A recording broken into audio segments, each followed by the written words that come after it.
That I hand over the floor to Foreign Secretary. Sir. Thank you, Ranveer. Good evening. Thank you all for joining for this briefing. You would have perhaps seen some information related to developments since late last night, early this morning, which has been put out by the Ministry of Defense.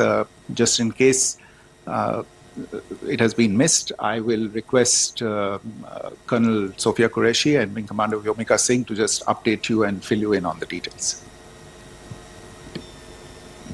Thank you, sir. Operation Sindoor पर 7 मई 2025 को हुई press conference के दौरान भारत ने अपनी प्रतिक्रिया को केंद्रित, संतुलित और गैर उत्तेजक बताया था। यह विशेष रूप से स्पष्ट किया गया था कि पाकिस्तानी सैन्य ठिकानों को निशाना नहीं बनाया गया। साथ ही दोहराया गया कि भारत में किसी भी सैन्य लक्ष्य पर हमले का उचित जवाब दिया जाएगा। 7 से 8 मई 2025 की रात को पाकिस्तान ने उत्तरी और पश्चिमी भारत में स्थित कई सैन्य ठिकानों को, जैसे कि अवंतीपुरा, श्रीनगर, जम्मू, पठानकोट, अमृतसर, कपूरथला, जालंधर, लुधियाना, आदमपुर, भटिंडा, चंडीगढ़, नाल, फलौदी, उत्तरलाई और भुज पर ड्रोन और मिसाइलों से हमला करने का प्रयास किया। इन हमलों को इंटीग्रेटेड काउंटर यूएस ग्रिड और वायु रक्षा प्रणालियों द्वारा निष्क्रिय कर दिया गया। इन हमलों का मलबा कई स्थानों से बरामद हुआ, जो कि पाकिस्तानी हमलों का प्रमाण है।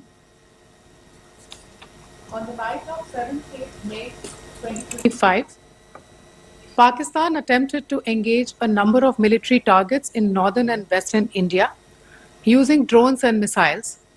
These places included Avantipura, Srinagar, Jammu, Pathankot, Amritsar, Kapurthala, Nal, Jalandhar, Ludhiana, Adampur, Bhatinda, Chandigarh, Falodi, Uttarlai and Bhuj. These were neutralized by the integrated counter unmanned aerial system and other air defense systems. The debris of these attacks is now being recovered from a number of locations that prove the Pakistani attacks. आज सुबह भारतीय सशस्त्र बलों ने पाकिस्तान के कई स्थानों पर वायु रक्षा रडार और प्रणालियों को निशाना बनाया। भारत की प्रतिक्रिया समान क्षेत्र में समान तीव्रता के साथ की गई। यह विश्वसनीय रूप से ज्ञात हुआ कि लाहौर में स्थित एक वायु रक्षा प्रणाली को निष्क्रिय कर दिया गया। Today morning, Indian Armed Forces targeted air defense radars and systems at a number of locations in Pakistan. Indian response has been in the same domain with the same intensity as Pakistan. It has been reliably learnt that an air defense system at Lahore has been neutralized.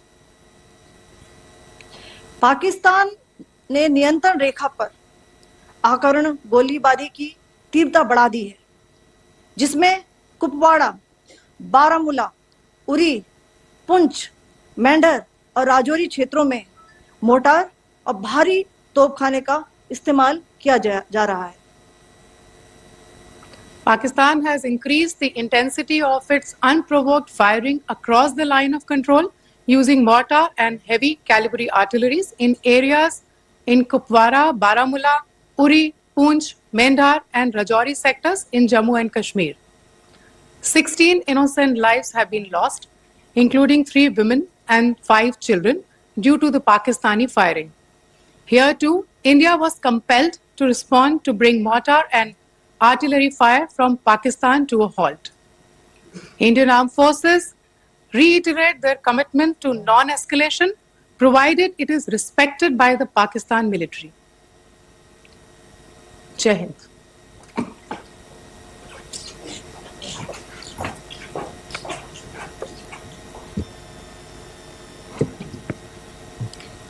Thank you.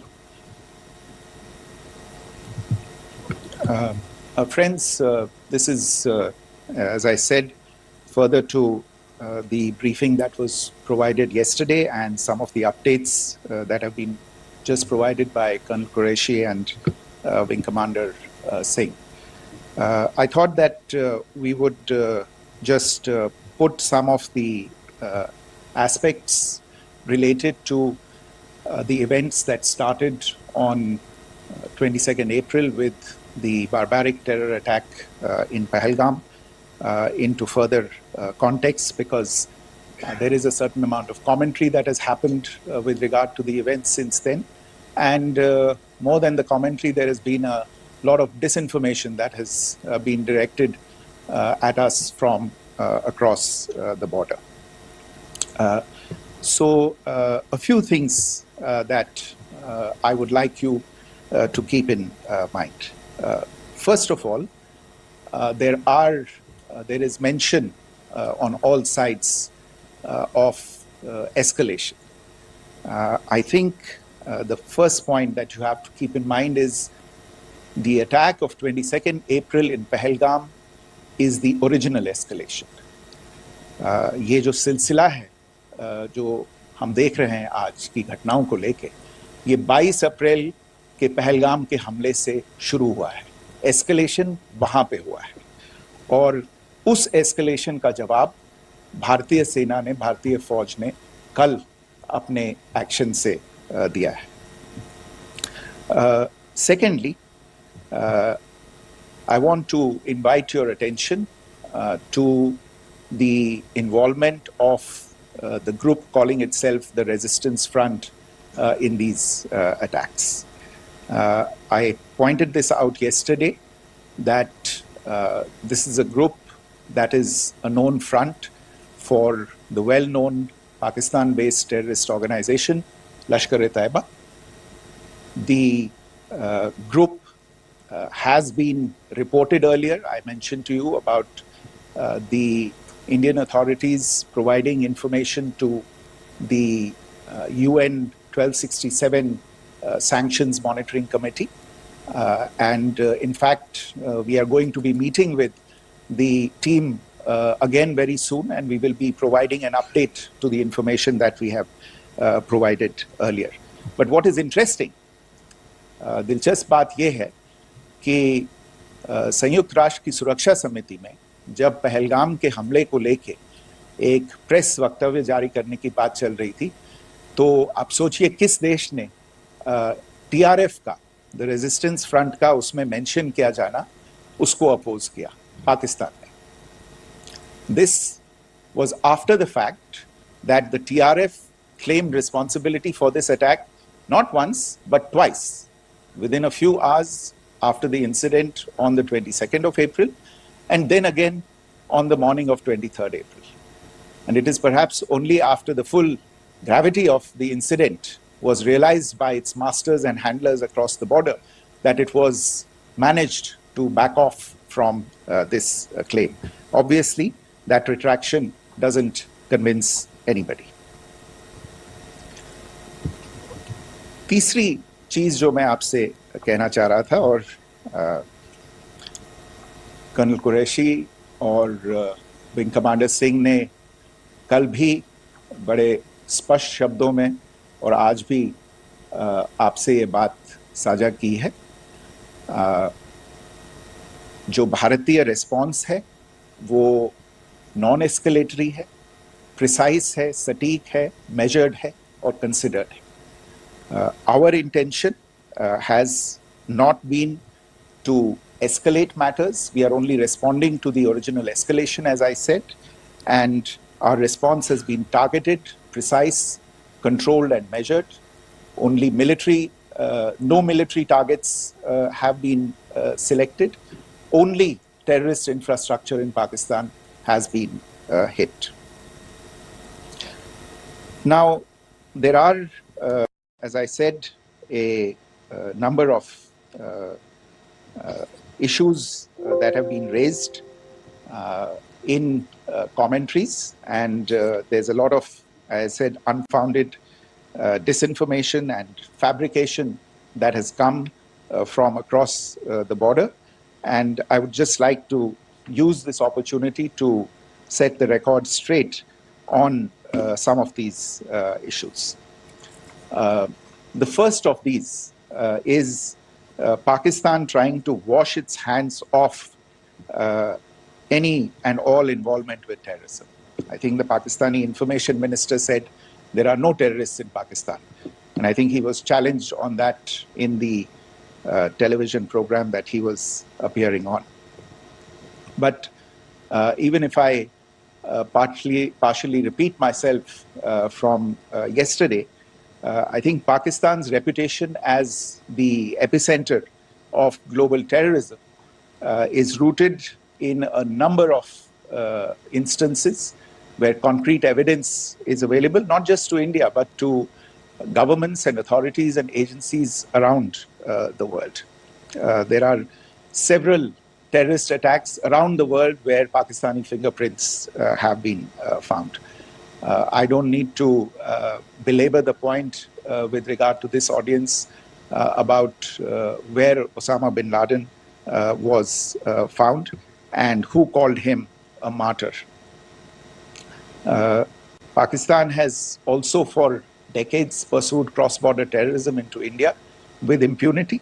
And as I said yesterday also, in order to deliberately mislead the international community, they claimed that the terrorist Sajid Mir was dead.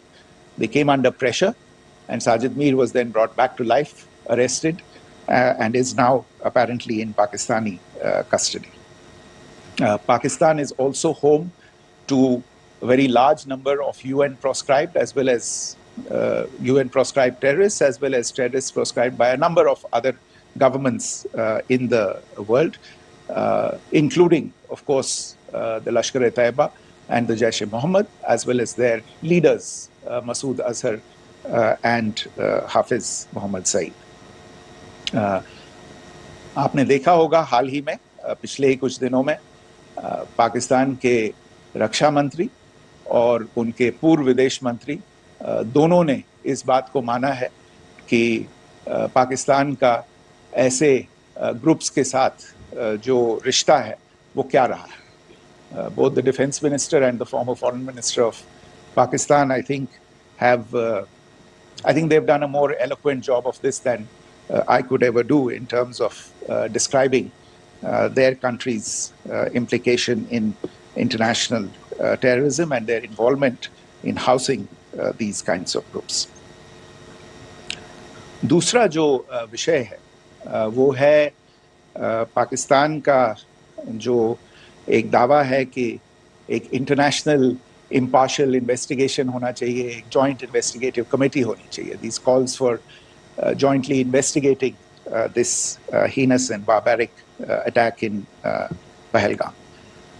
Again, I think you know the history well on this. You know the track record well, and it is not a bright track record insofar as Pakistan is concerned.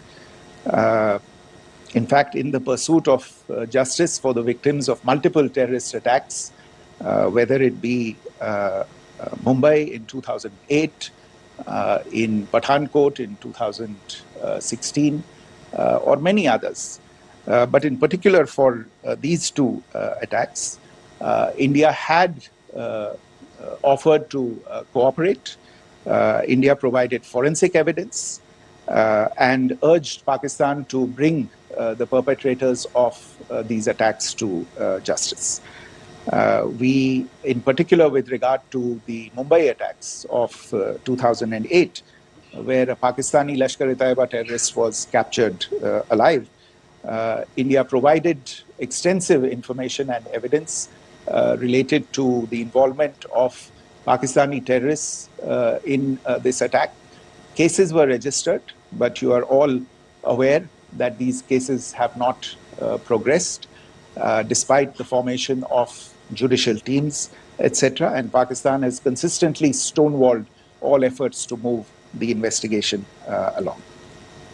In fact, with regard to the Pathankot attack as well, a joint investigative team was formed. We gave access, unprecedented access, I should say, to Pakistani team to the site of the attack. details of call records data and DNA, etc., were shared with Pakistan. We had shared with them details related that we had been able to access to the addresses of terrorists. We presented evidence against the office bearers of Jaish-e-Mohammed who had conspired in the attack, and the handlers of the terrorists who facilitated them and guided them in. But there has been no movement on this.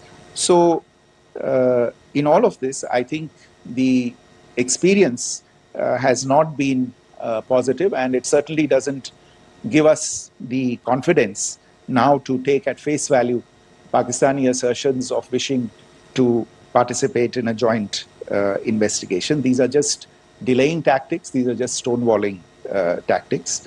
And in fact, there is reason to believe that Pakistan uses the evidence that we provide only to cover its tracks and, in fact, defend the terrorists who we are looking for and obstruct the path of investigation. A third point that I wanted to address was the claim that only civilians were killed in the strikes on the 7th of May. We have made the point very clearly that all attacks on the morning of 7th May were against carefully selected terrorist infrastructure, terrorist targets. It is not clear to us, in fact, seeing some of the coverage of the after effects of these strikes, including the funerals for the terrorists that are held yesterday. I think a lot of you have seen the reports and the coverage on media. If only civilians, if any civilians were killed in these attacks, I wonder what message this picture actually sends to all of you. This is a question that is worth asking. It's also odd that the funerals of civilians are carried out with the coffins being draped in Pakistani flags and state honors being accorded. As far as we are concerned, the individuals eliminated at these facilities were terrorists. Giving terrorist state funerals may be a practice in Pakistan. Doesn't seem to make much sense to us. Pakistan has also claimed that India deliberately attacked religious sites. This is completely false again.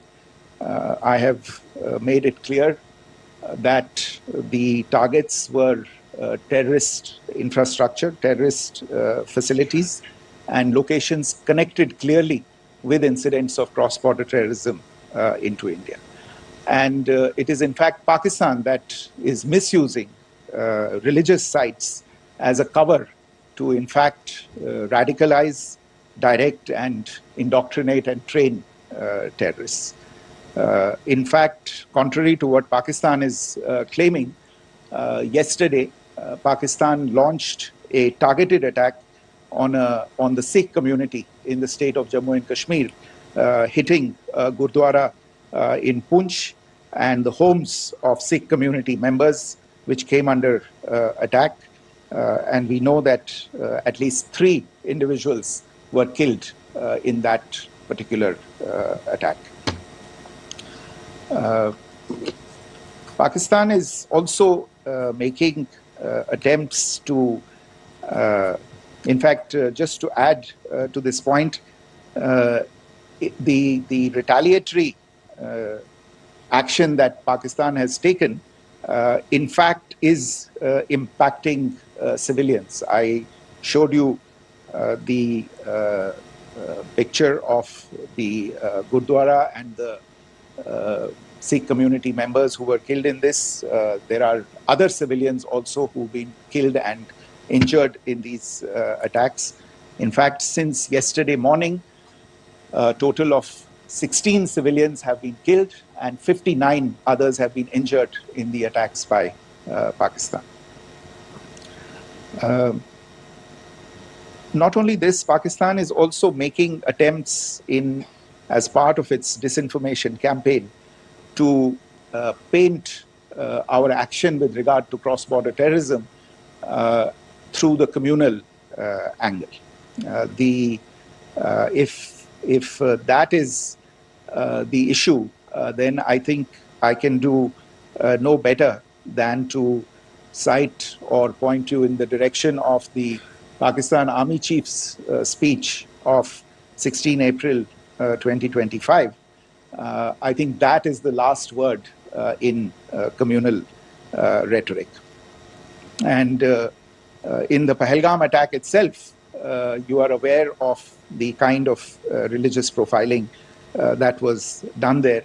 And perhaps there is a linkage between these two events. I can only say that these nefarious designs will not be allowed to succeed in India. And it is to be noted that people from all faiths, all religions, all regions in India have unequivocally, not just in India but around the world, have condemned these attacks. The Pakistani claims of now responding to India's strikes of the 7th of May. As I said right at the outset, it is India which is responding. The original escalation was by Pakistan on the 22nd of April. We are the ones who are responding to that escalation with the action that was taken yesterday morning. And again, I would like to emphasize that the action was restrained. It was directed towards non-civilian, non-military targets and confined to terrorist camps. And again, as we have been saying since yesterday, any further action by Pakistan, some of which we are seeing today, is nothing but escalation by Pakistan now, once again, and will be responded to and is being responded to appropriately.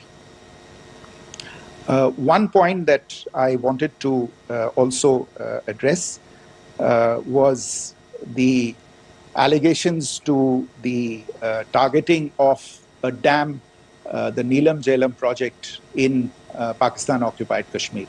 I want to say that this is an absolute and complete fabrication and a blatant lie. India has targeted only and only terrorist infrastructure, and the details of that terrorist infrastructure, together with the locations, were shared with you yesterday by Colonel Qureshi and Wing Commander Singh. I should note that if this kind of a claim is a pretext for targeting Indian infrastructure of a similar nature, Pakistan will be entirely responsible for the consequences that will undoubtedly follow. Finally, I want to address some issues that have been raised related to the Indus Waters Treaty and the disinformation that has been raised in regard to that as well.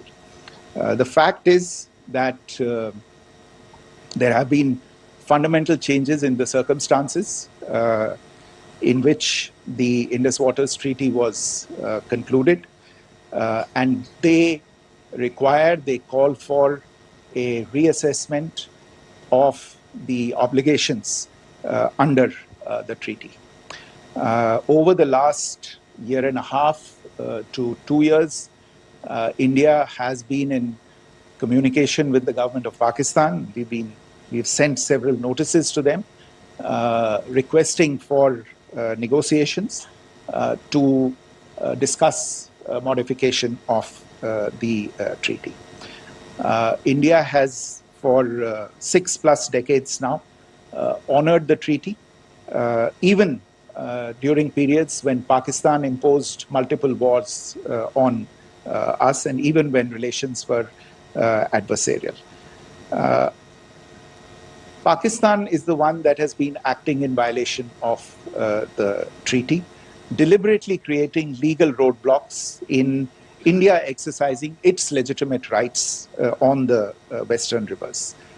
Any projects that India sought to build on the eastern rivers, and even on the western rivers, which we are allowed to by the treaty, were always challenged by Pakistan, thereby hampering our rights to utilize our legitimate waters under the treaty. In fact, if you see, the preamble of the treaty itself states that the treaty was concluded in a spirit of goodwill and friendship. Mark those words, concluded in a spirit of goodwill and friendship. ये भारत का धैर्य और भारत की सहनशीलता है जो 65 साल से हम इतनी प्रोवोकेशन के बावजूद इस ट्रीटी को निभा रहे हैं. However, as has been made clear earlier as well, Pakistan has not responded to our requests to enter into negotiations for a reassessment of the obligations under the treaty. A number of conditions have changed. This is a treaty that was based on the engineering techniques of the 50s and the 60s. We are living through the first quarter of the 21st century. Technological changes and technological advancements have to be taken into account. There are demographic changes. There are climate changes that have taken place. There is the imperative of clean energy. And of course, the terrorism that Pakistan has wreaked in the state of Jammu and Kashmir itself has hampered India's ability to exercise its rights under the treaty. Pakistan's persistent refusal to respond to our requests to enter into government-to-government negotiations on the modification of the treaty is, in a sense, itself a violation of the treaty. And therefore, India has taken the step of putting the treaty in abeyance until Pakistan abjures irrevocably its support for cross-border terrorism. Maybe I'll stop there. I mentioned earlier yesterday as well that this is an evolving situation. I would therefore ask all of you to be considerate and restrained. It will not be possible for us or my colleagues from the armed forces to share operational details at this point in time. Beyond that, if you have any questions, may I have time for only a few, and I'll try to answer those questions. Okay, I give the floor to Rishabh. On Secretary, good evening. This is Rishabh from Times Now. I just wanted to understand, as per the press release that has been released earlier today, it says that we have successfully hit at the air defense of Lahore. Does it give our forces a better chances if in case of further escalation? And are there other air defense places as well at strategic location that were targeted? Rishabh, you are violating the first rule that I set out at the end of my remarks. The press release that has been issued by the Ministry of Defense today speaks for itself. It is related to operational matters. It's been released by the Ministry of Defense. As more information becomes available, it will be released at the appropriate time. Once again, please don't go into operational details at this point in time, because this is a constantly evolving situation. Yeah, go ahead. Foreign Secretary Smita Sharma, just wanted to ask, the Pakistani Minister Ishaq Dar in an interview has claimed that the national security advisors of India and Pakistan have spoken to each other, if you could confirm or deny, and is complete severance of diplomatic ties with Pakistan also on the table? I have no information with regard to contacts between the two national security advisors. Insofar as diplomatic relations are concerned, you've seen the steps that were announced in response to the following the meeting of the Cabinet Committee on Security on the 23rd of April. There are no further steps that are under consideration at this moment in time. Here, go ahead. Foreign secretary, मेरा नाम मनीष है, मैं TV9 Bharatvarsh से हूं और आपने खुद ही बताया कि कितना मिस इन्फॉर्मेशन क्रॉस बॉर्डर से आ रहा है, बल्कि ऐसा लग रहा है जैसे पाकिस्तान के प्राइम मिनिस्टर और डिफेंस मिनिस्टर तक भी प्रोपेगेंडा करने में मिस इन्फॉर्मेशन में आ गए हैं। वो कई बार तो ये तक दावा करते हैं कि हम 3 राफेल हमने गिरा दिया, इतने हमने मिग गिरा दिए, और जब उनसे पूछा जाता है तो वो कहते हैं कि सोशल मीडिया में हमने ये सब चीज़ें देखी थी। तो अगर आधिकारिक तौर पर अगर आप कुछ कह सकें इस पर, ताकि उन्हें भी समझ में आए कि इस तरह के प्रोपेगेंडा नहीं चलने वाला है। देखिए, जब सही समय होगा तो आधिकारिक तौर पे इसके बारे में सूचना मिल जाएगी, लेकिन जो आपका प्रश्न है कि प्रधानमंत्री और उप प्रधानमंत्री और विदेश मंत्री, उनके रक्षा मंत्री इस तरह की बातें कर रहे हैं, तो इसमें अचरज की कोई बात नहीं है। आखिरकार ये एक देश है जिसने अपना इसका जन्म लेते ही झूठ शुरू हो गया था।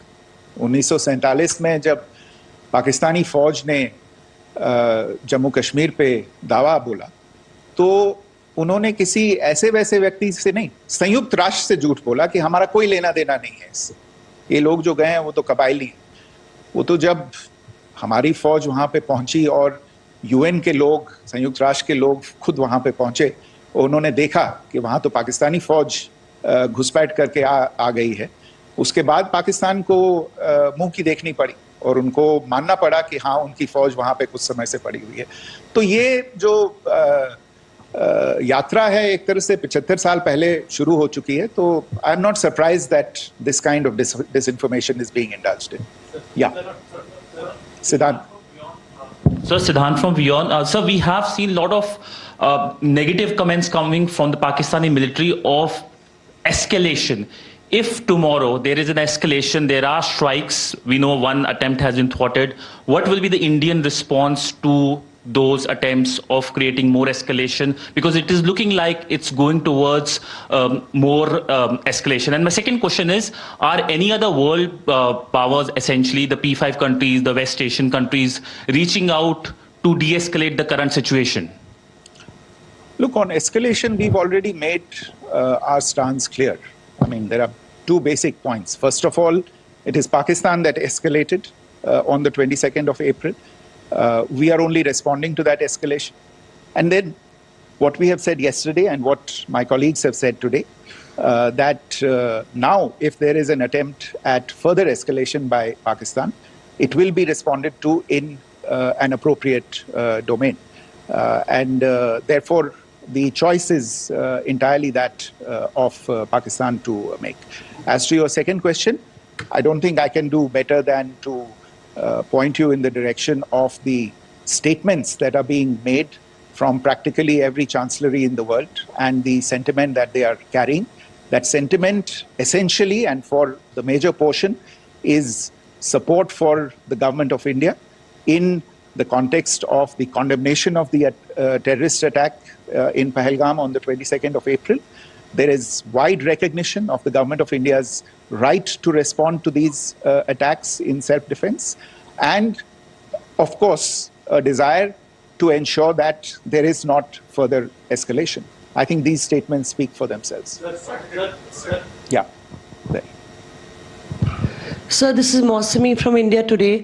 Now, in the all-party meeting, we have learned that the defense minister has said that, in the Operation Sindoor, almost 100 terrorists were killed. Would we have any details about what is the number like, and also about if there were any big faces, masterminds, terrorist masterminds who were in fact killed? There is also a report that Masood Azhar's family's 10 members have been killed, and Rauf Asghar, who was actually the mastermind of Pulwama, he's also been badly, severely injured. I don't have information at this point in time to share with you on these issues. But as I said, I think, there is so much information out there on television, in the news media, in social media, that it sometimes looks like a long time has passed since this. Please understand that slightly over 36 hours only have passed since this operation was undertaken. Let us have some patience. Information will come out. It will be shared in due time. Shruti. Thank you, Foreign Secretary. Shruti Ranjan from Bloomberg. Sir, could you give us any understanding whether India has moved the IMF or the World Bank to kind of, sensitize them about the the bailout that Pakistan has and, the kind of stuff that the Pakistan government is doing? Look, we have an executive director at the IMF. Tomorrow there is a meeting of the board of the IMF. And I'm sure that our executive director will put forward India's position. The decisions of the board are a different matter. The process through which they are made. But I think the case with regard to Pakistan should be self-evident to those people who generously open their pockets to bail out this country. And since you are from Bloomberg, I think you would have the data on how many IMF bailout programs have been, very good, thank you, have been sanctioned in the space of the last 3 decades. And I think you would also have an idea of how many of those programs have actually reached successful conclusion. Probably not many. So I think this is a decision that board members have to take by looking deep within themselves and looking at the facts. So we can, one last question, sir. Yeah. One last question. Foreign Secretary, I'm Siddhant from CNN News 18. I would like to know, since it's an opportunity to speak to you, I would like to know the response coming from United States since last 3 weeks. Saudi Arabia, Qatar. In fact, Prime Minister Modi spoke to Qatar before the strikes that evening. Perhaps how do you read the support coming from these countries? Perhaps traditionally they were seen on the other side. This time around, their statements are strong worded. In fact, India-Saudi joint statement also had a very strong condemnation, strong worded condemnation. United States at all level have condemned the attack and have extended support. In fact, Saudi Deputy Foreign Minister is in India. He just met EMS Jaishankar. Also, if you could shed some light on his visit, his meeting with EMS Jaishankar. In fact, we have also been told that he met Prime Minister Modi. Thank you. Look, all the countries that you named and many others, we have been in touch with them. The Prime Minister has spoken to a large number of world leaders. A large number of world leaders have called him, as have called the External Affairs Minister. As we speak, there are conversations going on today as well with world leaders. And your assessment or conclusion of the general tenor of these messages is very much on point. And I think this is a recognition of the fact, firstly, of the barbaric nature, the unprecedented nature and character and features of the attack in Pahalgam, and a recognition of India's right to respond to this. And also a recognition of the fact that in responding, we have been nothing but responsible and have done so in a restrained, in a measured, and in a non-escalatory manner. I think that counts for something. People have taken that into account, and that is what is explaining the kinds of reactions that we are seeing. And we appreciate the sentiments and the statements that have been made by the vast majority of world leaders. Yes, the Saudi Minister of State for Foreign Affairs is in Delhi. He had a meeting with the External Affairs Minister earlier today. I don't have further details at this moment, but if there are details, the ministry will share them at some point with you. Thank you. I think that's all we have time for today. We'll join you again soon. Thank you all.